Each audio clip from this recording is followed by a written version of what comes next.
राधे राधे भैया बहनों। आज हम पढ़ेंगे कक्षा अष्टमी की हिंदी पाठ्य पुस्तक बसंत भाग 3 का पाठ 4 दीवानों की हस्ती। इसके लेखक है भगवती चरण वर्मा। इस कविता में कवि ने देश के दीवाने व बलिदानी वीरों की वीरता, त्याग व देशभक्ति आदि गुणों का वर्णन किया है।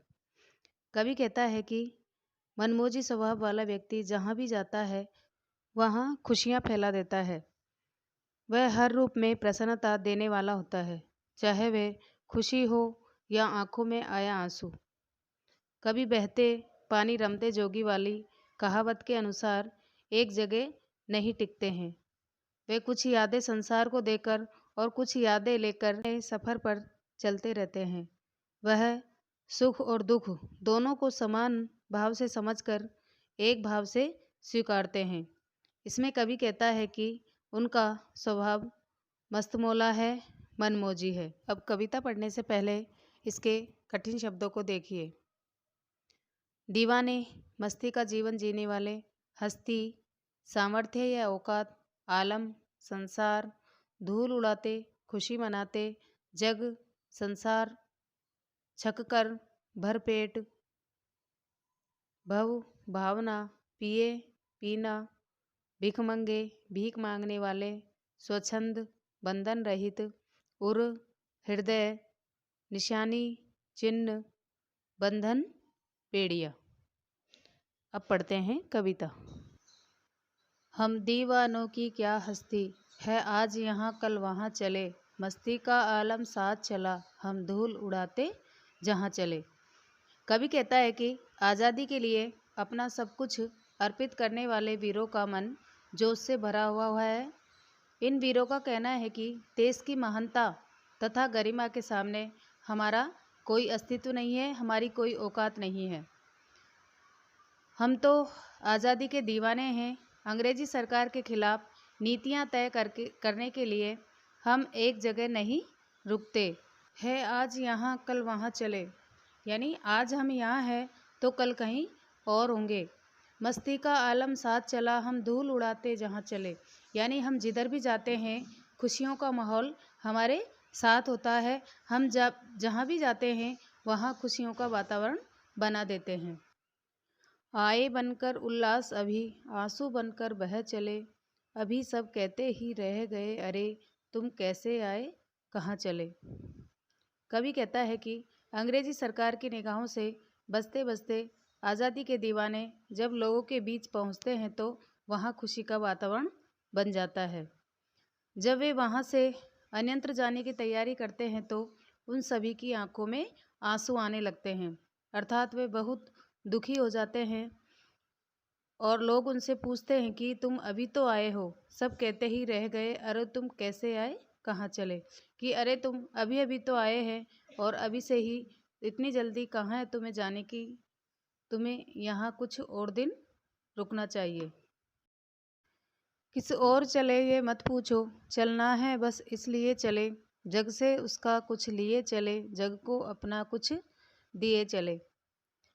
देश प्रेमी दीवाने कहते हैं कि उनसे ये पूछना बेकार है कि वे किधर जा रहे हैं।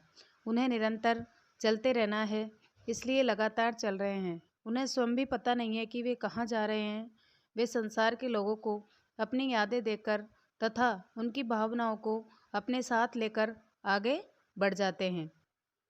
दो बात कही दो बात सुनी, कुछ हंसे और फिर कुछ रोए, छककर सुख दुख के घूंटों को हम एक भाव से पिए चले। देश प्रेमी कहते हैं कि लोगों की बातें सुनते हैं, अपनी बातें कहते हैं। सुख दुख भरी बातों पर वे कभी हंसने लगते हैं और कभी रोने लगते हैं, लेकिन अंत में सबको भुलाकर आगे चल देते हैं। लोगों के सुख दुख की बातों को समान भाव से सुनते हैं और अपने लक्ष्य की ओर बढ़ जाते हैं। हम भिखमंगों की दुनिया में स्वच्छंद लुटाकर प्यार चले, हम एक निशानी सी उर पर ले असफलता का भार चले।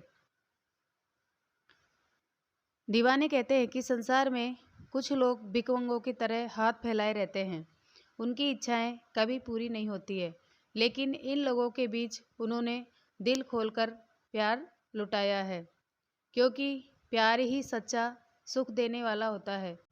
इन दीवानों ने लोगों को जी भरकर प्यार लुटाया है, लेकिन वे उनका भिखमंगापन दूर नहीं कर पाए। इन पंक्तियों का भाव यह है कि स्वच्छंद और मस्ती भरा जीवन जीने और संसार में केवल प्यार लुटाने के बावजूद इस संसार को अपने जैसा न बना पाने की असफलता का बोझ उनके हृदय पर जा रहा है, अर्थात इस दुख को वो अपने हृदय पर लेकर जा रहे हैं। अब अपना और पराया क्या, आबाद रहे रुकने वाले, हम स्वयं बंधे थे और स्वयं हम अपने बंधन तोड़ चले। दीवाने कहते हैं कि अब उनके लिए कोई अपना या पराया नहीं रह गया, वे स्वयं देश प्रेम के बंधन में बंध गए हैं और हर देशवासी उनके लिए एक समान है। इसलिए वो कह रहे हैं कि हम स्वयं बंधे थे और स्वयं अपने बंधन तोड़ चले। पाठ पूरा हुआ। अब इसके प्रश्नोत्तर देखिए। प्रश्न 1, कवि ने अपने आने को उल्लास और जाने को आंसू बनकर बह जाना क्यों कहा है? उत्तर, कवि जहाँ भी जाते हैं अपने मस्त मौला व बेफिक्र स्वभाव के कारण वहाँ के माहौल को खुशनुमा बना देते हैं, चारों तरफ प्रसन्नता फैला देते हैं, लोगों के सुख दुखों को बांटने का प्रयास करते हैं।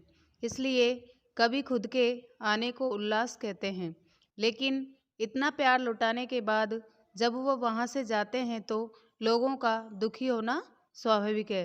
इसलिए उनके वहाँ से चले जाने पर लोगों की आंखों में आंसू आ जाते हैं। प्रश्न 2, भिखमंगों की दुनिया में बेरोक प्यार लुटाने वाला कवि ऐसा क्यों कहता है कि वह अपने हृदय पर असफलता का एक निशान बाहर की तरह लेकर जा रहा है? क्या वह निराश है या प्रसन्न है? कवि अपने प्रेम की दौलत पूरी दुनिया के लोगों में बांटते फिरते हैं, लोगों के सुख व दुख बांटने का प्रयास करते हैं, लेकिन कभी कभी वह किसी की परेशानी को हल कर पाने में असफल रहते हैं। वो उसे अपनी असफलता मानकर उसकी जिम्मेदारी का भार खुद अपने सिर पर लेकर आगे बढ़ जाते हैं।